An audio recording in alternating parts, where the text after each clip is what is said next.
Good morning, everybody. This is an absolute honor to be here in Istanbul. I was last here 30 years ago as a student in 1987, so it's really the first time in 3 decades, and it's incredible to see how the city has changed.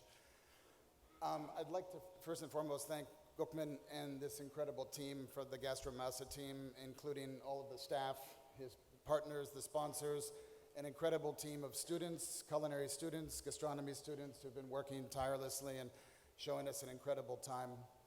We've had, with a group of journalists and chefs, illustrious chefs from Europe and Brazil and around the world, and we've had an incredible 48-hour spill across Istanbul, eating 3 breakfasts, 3 lunches, and 3 dinners, literally 9 meals a day. So our stomachs are stretched, and we're very, very happy. I also didn't realize how everybody knows Turkey is famous for food, but how the culture of gastronomy is so rich and deep and woven into the daily fabric of the society is really pure, incredible. Like I said, 30 years since I've been here. I'm going to talk a little bit today as we're talking about storytelling. In terms of Asia, I'm based in Bangkok, in Thailand. I'm from the United States, originally from New York, but have spent the last 25 years living in Asia, the first 12 in Japan, and the last 13 in Thailand. So I've been out of the country for most of my adult life. And watching the scene, I work in publishing, initially for Lonely Planet, writing travel guidebooks in Japan and in Vietnam, in Southeast Asia, and now I have my own small publishing house, and we do food events. Also, as the introductor told us, one of the chair people for the 50 Best Restaurants, and I'd like to talk a little bit about Michelin and 50 Best and how the impact and the effect has been in our part of the world. I have 2 of my co-chairs here today, one Cemre, who's local from Istanbul, who looks after Turkey and several other countries in the region, and Crystal from China. And they sent them up to the hill tribes in the north, to the royal projects, and did an amazing piece up there, which is, in terms of storytelling, absolutely magical. So they went up, they stayed both in a princely palace and with a hill tribe family, and did a lot of cooking and different programs up in the north. We've had also a lot of intra-Asia guest chef projects. This is a recent magazine article on the fine dining visitation from around Asia and around the region. Hideaki Sato, who's based in Hong Kong, Japanese, these are chefs that have come to Bangkok in the last year or year and a half. We had Vladimir Mukhin from White Rabbit in Moscow, collaborating with Chef Fatih, who's our native-born son here, Mr. Kanezaka from Tokyo, from Shinji, Kirk Westaway, Umberto Bombana, and most recently, in fact, about a week ago, 2 weeks ago, Ryan Clift from Tippling Club in Singapore. These kind of events would not be happening if we didn't have things like Michelin and 50 Best to be a catalyst for. Michelin, funny enough, after many years of keeping a low profile and very cloak and dagger and hiding behind the curtain, has now been really coming out and being more public with their events. The 50 Best has sort of been considered the Oscars of the food world. Now Michelin is also doing major events, big gala dinners and cooperations with chefs. So the landscape is definitely changing and definitely evolving. People are always asking about the trends in Thailand, and funny enough, the fine dining, like other parts of the world, is really, you're getting a feeling it's going out, and people are looking for something more of a casual, but really good quality food experience, and also independent restaurants are tending to be doing a lot better nowadays than certain hotel restaurants. We've had a lot of superstar chefs come into Thailand to establish restaurants, including Joe Robuchon, Jean-Michel Lorraine from France, Henk Savelberg from Holland, all carrying multiple Michelin stars. And it's not as easy as people think. I know here you've had superstars opening and closing in China as well and other parts of the world, so it's not always so easy. We have, I believe, Alan Ducasse will be opening in Thailand. Jamie Oliver will open 2 restaurants coming soon in Bangkok, and it's still a question about whether or not those are going to sustain. The guest chef is a very, very popular thing. If a if a famous chef comes in to cook at a hotel for a couple of dinners, people will flock out for it, but to set up shop is another story. What people, I guess as Bangkok tends to repel the ultra fine dining, it really loves independent concepts and places that are outside of hotels and shopping malls and office buildings. This is Isaya Siamese Club, which is in a 1920s colonial era mansion. Thai food again from Ian Kirichai. This is a new restaurant called Zuring, which are the Zuring brothers, Thomas and Matthias, from Berlin, who took an enormous chance after many years of doing basically modern European, French-style cooking, and decided to open up a modern German concept in Bangkok. And this is where Bangkok becomes very interesting as well, because as it's also going away from fine dining, it's also going away from classic French and sort of generic modern European, and much more interested in ethnic cuisines, specific cuisines like German. So keep an eye on these guys. This is the house on Saturn, and I have to call out a little bit for Chef Fatih, who's from Istanbul and has been in Thailand for several years. You're going to be hearing from Fatih more, I think, in the afternoon. But he basically took over this incredible old mansion that has been renovated. It was a princely palace going back 100 years. It was later the Russian embassy for many, many years. During the Cold War, when there was lots of interesting things going on in terms of James Bond-esque spy stuff. And now they basically renovated it thoroughly. It's called the House on Saturn. It's next to the W Hotel. And Chef Fatih is the chef for the whole complex, but most importantly for the dining room, where he's doing a modern take on Asian cuisine, basically modern Asian, but starting, as we're seeing, to slip in a little bit of Turkish influence. That's the dining room itself. And Chef Fatih at work with his customers. And just a couple of dishes. Again, I think he's going to tell you more in the afternoon, but this is the kind of plating and styling. Chutoro. And another beautiful dish. So Fatih, we're looking forward to hearing from you later on.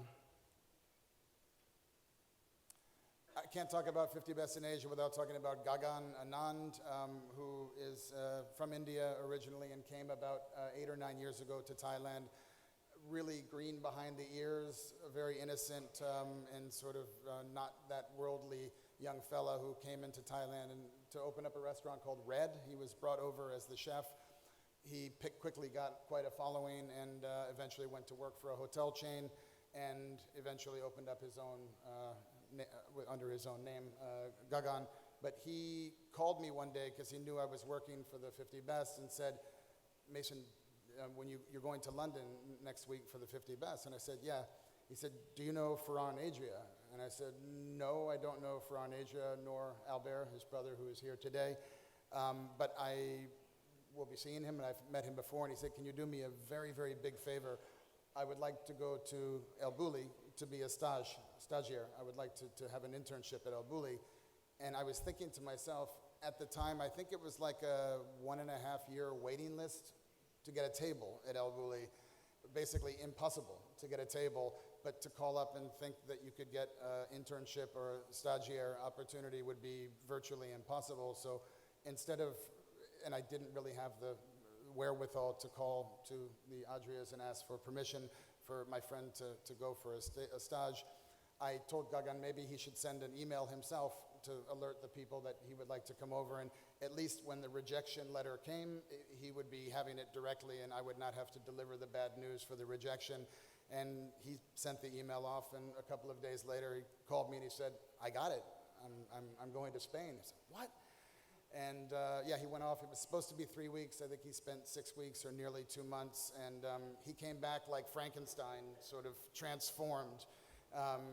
He knew what he was looking for, and he still, to this day, is emulating and so grateful to the Adria brothers for welcoming him to their laboratory. And anyway, this is Gagan in action.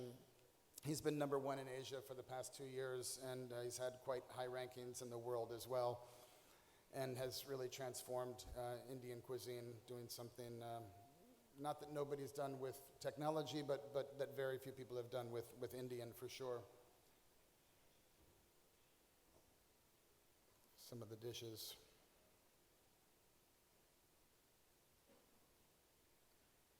So again, an ethnic concept. If he had tried to do modern European or French, I'm not sure it would have worked, but whether it's an India guy doing Indian food or another person of another nationality, people are definitely looking for these concepts. So, Gaganet number 1. I'm going to wrap up very shortly, but I just wanted to add a couple of other quick things. The camaraderie around 50 Best is amazing. It's the one time of year, and I think several of our colleagues in the front row can tell you this, that so many of the great chefs from around the world get together, and it's really just a time for bear hugs and woohoos and camaraderie and a chance to get together. So it's, as you can see from the picture here, just a chance for a true way to connect with fellow chefs. Sorry, this is a little bit slow. There we are. If I did not mention female chefs, Maria Cannibal, who was here for the first Gastromasa last year, would probably have me hung out to dry. The World's 50 Best has had Best Female Chef category for many years. Elena Arzak, our colleague, was honored with that a few years ago. And in Asia as well, we've had 4. So at the top of the screen is Bo from Bolan in Bangkok. Lan Shu Chen from Taiwan was the second year for Best Female Chef. Oopsie. Vicky Lau from Hong Kong on the top was the third year in 2015, and this year Margarita Flores from the Philippines got the Best Female Chef. This is a very controversial topic, and there are different schools of thought of whether we should identify women in their own category as if it's something, a different species than the human race. But there are other schools of thought that say that it is inspiring women and definitely giving us something to talk about, and mainly to inspire young women. I think if we have time, we could talk about this a little bit later. But yes, Maria, we have amazing female chefs in Asia, and these women are definitely inspiring the next generation. The last thing I wanted to say was a little bit about books. Books tend to be, I think, a good barometer of what is happening in the fine dining scene and the quality of books. Over the years in Thailand, I've seen these very old-fashioned kind of coffee table books about Thai food that are not so attractive. Recently, really good books coming out, sort of travel guidebooks and things on street food, etc. David Thompson, again, the Australian chef, broke ground with this incredibly thick and heavy tome on Thai street food, and really sort of changed the landscape in Asia for book publishing and showed people that you can produce very, very high-quality books on Asian cuisine, and they can sell. Last year, the major award was won. This is Ian Kirichai's book from Isaiah.